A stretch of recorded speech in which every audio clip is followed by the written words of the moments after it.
ಅರುಣ್ ಜೇಟ್ಲಿ ಕ್ರೀಡಾಂಗಣದಲ್ಲಿ ನಡೆದ ಮಹಿಳೆಯರ ಪ್ರೀಮಿಯರ್ ಲೀಗ್ 2024ರ ಎಲಿಮಿನೇಟರ್ ಪಂದ್ಯದಲ್ಲಿ ಹರ್ಮನ್ ಪ್ರೀತ್ ಕೌರ್ ನೇತೃತ್ವದ ಮುಂಬೈ ಇಂಡಿಯನ್ಸ್ ತಂಡವನ್ನ 5 ರನ್ಗಳಿಂದ ಮಣಿಸಿದ ಸ್ಮೃತಿ ಮಂದಾನ ನಾಯಕತ್ವದ ರಾಯಲ್ ಚಾಲೆಂಜರ್ಸ್ ಬೆಂಗಳೂರು ತಂಡ ಇದೇ ಫಸ್ಟ್ ಟೈಮ್ ಮಹಿಳೆಯರ ಪ್ರೀಮಿಯರ್ ಲೀಗ್ ಫೈನಲ್ಗೇರಿದೆ.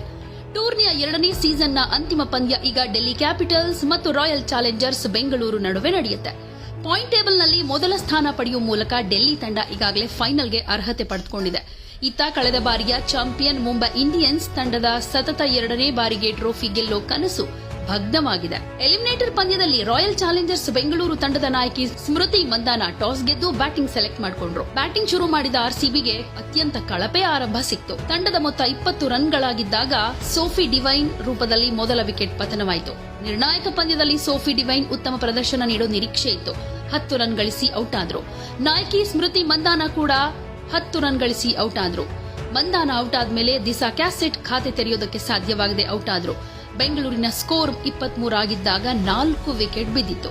ಇದಾದ್ಮೇಲೆ ರೀಚಾ ಘೋಷ್ ಕೂಡ ಹೆಲಿ ಮ್ಯಾಥ್ಯೂಸ್ ಎಸೆತದಲ್ಲಿ 19 ಎಸೆತಗಳಲ್ಲಿ 14 ರನ್ ಗಳಿಸಿ ಔಟ್ ಆದ್ರು. ರೀಚಾ ಔಟ್ ಆದ್ಮೇಲೆ ಆರ್ಸಿಬಿ ನಿಯಮಿತ ಅಂತರದಲ್ಲಿ ತನ್ನ ವಿಕೆಟ್ ಕಳೆದುಕೊಳ್ತಾ ಹೋಯಿತು. ಆದರೆ ಸಮಯೋಚಿತ ಬ್ಯಾಟಿಂಗ್ ನಡೆಸಿದ ಎಲಿಸ್ ಪೆರ್ರಿ 50 ಎಸೆತಗಳಲ್ಲಿ 66 ರನ್ಗಳ ಅದ್ಭುತ ಆಟ ಆಡಿದ್ರು. ಇದರಿಂದ 20 ಓವರ್ಗಳಲ್ಲಿ 135 ರನ್ ಗಳಿಸಿ 136 ರನ್ಗಳ ಟಾರ್ಗೆಟ್ ಅನ್ನು ಕೊಡ್ತು ಆರ್ಸಿಬಿ. 20 ಓವರ್ಗಳಲ್ಲಿ 136 ಟಾರ್ಗೆಟ್ ಬೆನ್ನಟ್ಟಿದ ಹರ್ಮನ್ ಪ್ರೀತ್ ಸಾರಥ್ಯದ ಮುಂಬೈ ಇಂಡಿಯನ್ಸ್ಗೂ ಕೂಡ ವಿಶೇಷವಾದ ಆರಂಭ ಸಿಗಲಿಲ್ಲ. ತಂಡ 12 ಎಸೆತಗಳಲ್ಲಿ 15 ರನ್ ಕಲೆ ಹಾಕೋದಕ್ಕೆ ಸಾಧ್ಯವಾಗದೆ 5 ರನ್ಗಳಿಂದ ಪಂದ್ಯವನ್ನ ಸೋಲ್ತು. ಬೆಂಗಳೂರು ಪರ ಕನ್ನಡತಿ ಶ್ರೇಯಾಂಕ ಪಾಟೀಲ್ 2 ವಿಕೆಟ್ ಪಡೆದರು. ಬ್ಯಾಟಿಂಗ್ನಲ್ಲಿ ಅಬ್ಬರಿಸೋದ್ರೊಂದಿಗೆ ಬೌಲಿಂಗ್ನಲ್ಲೂ ಶ್ರೇಷ್ಠ ಪ್ರದರ್ಶನ ನೀಡಿದ ಎಲಿಸ್ ಪೆರಿ 1 ವಿಕೆಟ್ ಕಿತ್ತು ತಮ್ಮ ಖಾತೆಗೆ ಹಾಕೊಂಡ್ರು. ಈ ಮೂಲಕ ಆರ್ಸಿಬಿ ಫೈನಲ್ಗೆ ಎಂಟ್ರಿ ಕೊಟ್ಟಿದೆ. ಇನ್ನು ಫೈನಲ್ ಪಂದ್ಯ ಯಾವಾಗ ಗೊತ್ತಾ? Delhi capitals versus royal Challengers Bengaluru ತಂಡ ಮಾರ್ಚ್ 17ನೇ ತಾರೀಕು Delhi capitals royal Challengers Bengaluru WPL 2024 final ಪಂದ್ಯ ನಡೆಯುತ್ತೆ.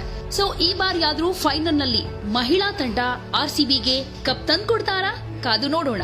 ಜೊತೆಗೆ ನಮ್ಮ ಆರ್ಸಿಬಿ ಮಹಿಳಾ ತಂಡಕ್ಕೆ ಆಲ್ ದಿ ವೆರಿ ಬೆಸ್ಟ್.